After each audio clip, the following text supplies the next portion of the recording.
starting early in the, actually on winter, because they started February 4th, and then they basically didn't hardly get anything done for this first month. Well, and you were just getting open by the next winter. Yeah, they actually were open July 11th. Oh, I thought we were well into fall. No. On the Nemaha Road? Mm-hmm. Okay. But that was 157 days. Last fall? Our Yeah. 2 repairs on the on M3. That wasn't open, you know, I couldn't get through there with the combine corn, that was October. Yeah. I mean, I don't remember much, but we couldn't get through there in October. I thought they weren't open in the midsummer. Last fall, I don't think that was open.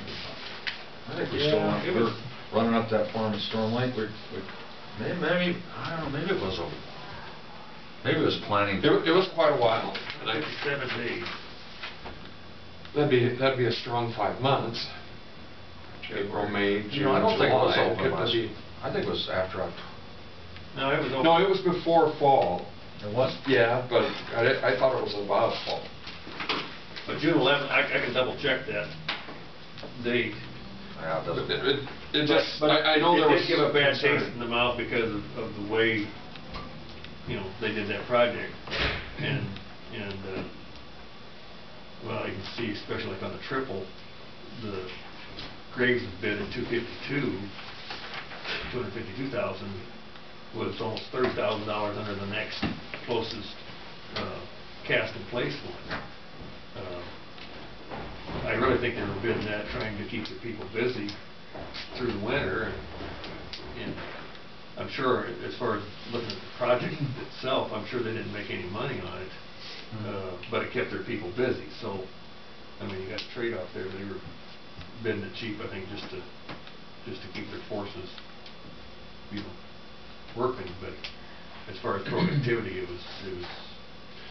When they get, one thing I was thinking of, Ron, when they do the double or the triple cast in place, are they still leaving a soil gap in between, or is that a common wall? Well, no, it's not a common wall. It's actually 3 separate. When the precast people go to a multiple barrels, it's actually 3 separate. Precast, cast in place, that's what I was asking. Oh, excuse me. Cast in place, yeah, there's just a one wall between the 2 barrels. Between the barrels? Yeah. Okay. Yeah. There's no dirt. I mean, okay. between the barrels. And I did send out a survey to Northwest Iowa just asking some of the other counties what their experience has been, and there's several of them that are specifying the precast in certain situations. Some of them that feel that they are comparable products. I had one engineer, you know, state that he did not feel they were comparable, and especially on roads with high fills, he wouldn't use a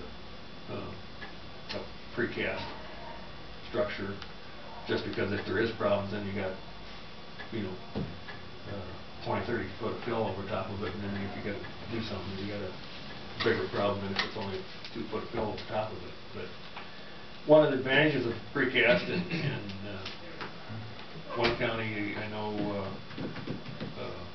Clay County, when they redid their roads out there by the new Menards going west, they actually regraded that road, and for some reason, I guess I don't know all the details, but they moved the road south 100 or 150 feet, and they had put a precast box in there like 10 years prior to that, and they were able to salvage that and reinstall it, you know, over. So, you know, it does have the advantage of being able to reinstall it.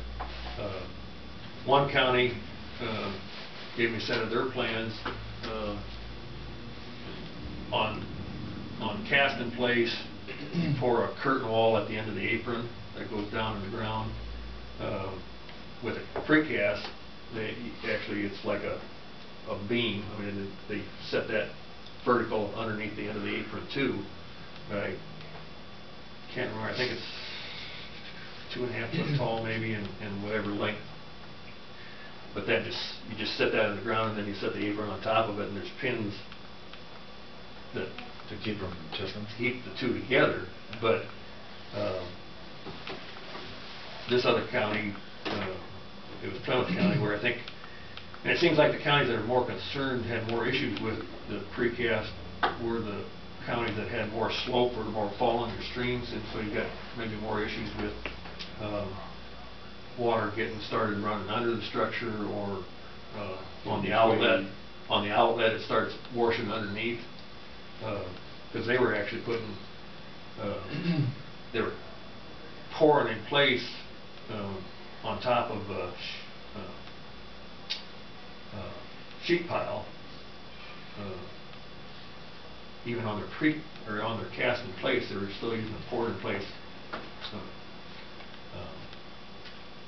apron wall, and then go ahead and install the precast on top of that. And I think part of that issue is because of maybe steep stream degradation issues downstream, and not wanting to make sure it doesn't wash back underneath the structure, where a lot of our structures are in drainage districts, and you typically don't get problems with them pretty washing flat out. You know, yeah, they're flat. You don't have the slopes on them, so you don't have the water, problems with water trying to get started around the structure, or you don't have problems with the outlet washing back up to the structure. I mean, we've got some places where we do have that issue a little bit in the southwest part of the county, but it appears that it's a piece-by-piece evaluation. well, it's another tool. Site-by-site evaluation. It's another tool in the toolbox, and depending on the site and some other considerations, the biggest advantage of the cast in place is the speed of construction and precasting. Speed of construction, and then also the idea that if you ever had to move it, you could dig it up and move it. Although I don't really see that happening a whole lot unless you had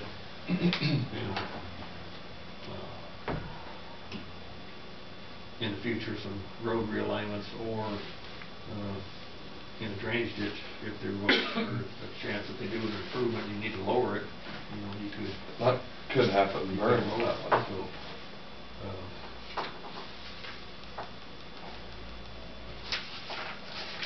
but I guess at this point in time, I guess I feel that letting them with the precast option is giving us the best price. But if there's situations where we are really concerned about the amount of time the road's going to be closed, then precast would, definitely be the option to go to, if everything else fits in too. So. But at this time, I guess we'll probably proceed with developing the plans on that one up there to as a cast in place with the precast option. See how it goes. Clay County did tell me they let 4 structures on gravel roads in 2008 that were twins, and precast got all 4 of those. I mean, they were all tied in one project, so that they all went together. But they did well, it's obvious here that they've become more competitive for whatever reason. Yeah. The gap has narrowed down.